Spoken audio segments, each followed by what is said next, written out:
कि पश्चिमी सभ्यता या पश्चिमी संस्कृति का प्रभाव या कुप्रभाव क्या होगा।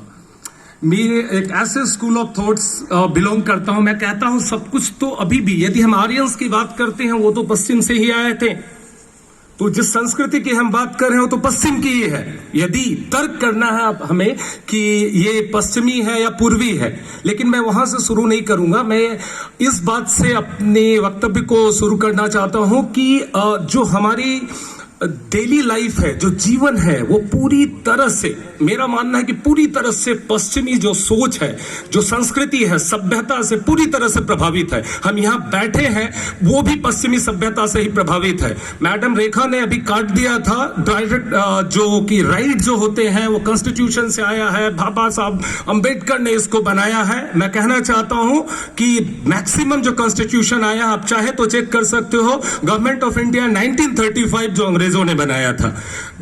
जो भारत जो वेलफेयर गवर्नमेंट है, जिसे बोलते हैं कि वेलफेयर गवर्नमेंट के रूप में काम करती है, ये कहां से आता है? Directive principle of state policy, ये आयरलैंड का कॉन्सेप्ट है।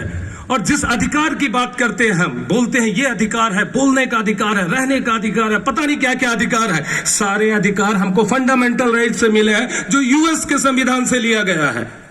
तो एक्चुअली हमारा कॉन्स्टिट्यूशन, देश का कानून, अब जितना कानून उठा के देख लीजिए, चाहे जेल का कानून ले लीजिए, चाहे कोई कानून उठा के लिखिए, 1861, 1835, 1930 के कानून ही भी अभी चल रहे हैं। तो ये झूठ मूठ का ये बात करना कि हमारी संस्कृति बहुत अच्छी है, यस, गर्व करता हूं कि भारतीय हो, भारतीय संस्कृति के ऊपर गर्व होता है, बट ये बार बार कहना कि वो खराब है हम अच्छे, अरे वो खराब है तो क्यों अपना रहे हो आप? उसमें कुछ ना कुछ तो अच्छाई थी जिसको हम अपना रहे हैं।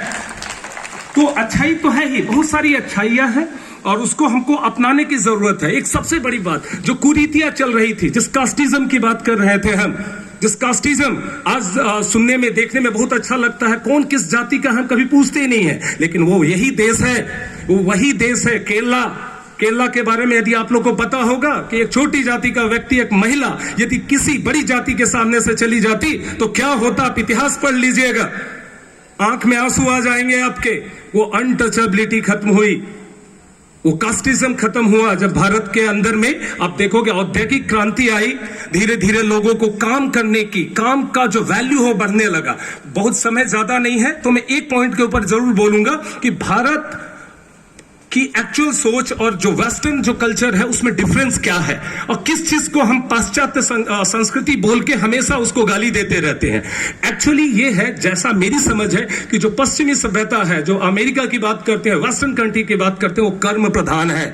जो भारत की मूलभूत जो सोच है, फिलॉसफी है, धर्म कर्म अर्थ, तो पहले धर्म प्रधान था, कर्म प्रधान अभी होना चाहिए, बट हम अर्थ प्रधान हो गए हैं, पैसे का महत्व ज्यादा दे रहे हैं और गालियां पश्चिमी सभ्यता को देते हैं।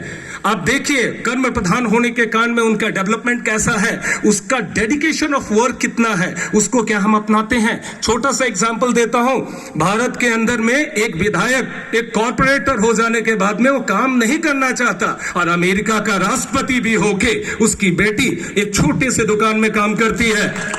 वो संस्कृति कैसे खराब हो सकती है?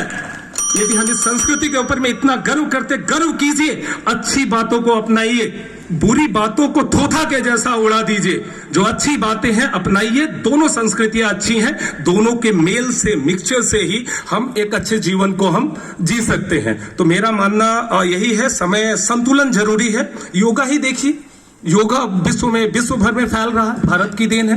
बाकी सब भी, मैडम शून्य भी भारत की देन है, बहुत सारा कुछ देन है, लेकिन वो कितने लोगों को पता था? बस इस बात पे मैं जोड़ दूंगा कि कितने लोगों को पता था शून्य या सूर्य की दूरी कितनी है। मैं हमेशा फेसबुक व्हाट्सएप में देखते रहता हूं, भारत की संस्कृति में सबको ये पता था, अरे 2 आदमी को पता था। पश्चिमी सभ्यता का ये बड़कपन है कि उसने घर घर में छोटे छोटे लोगों, छोटे बच्चों को बता दिया कि सूर्य से पृथ्वी की दूरी कितनी है। पाइथागोरस थ्योरम के पहले भी हुआ करता था, लेकिन पाइथागोरस ने उसे प्रूफ करके लोगों के पास पहुंचा दिया। तो अभी जो स्वरूप हम देखते हैं, जो अपनाते हैं, चाहे वो विज्ञान हो या कोई भी चीज हो, वो इसलिए है क्योंकि वो जन साधारण के पास में पश्चिमी सभ्यता के माध्यम से ये हमारे पास पहुंचा। हो सकता है कि पास्ट में हमारे माइथोलॉजी में, हिस्ट्री में वो पहले से ही मौजूद हो। धन्यवाद दोस्तों।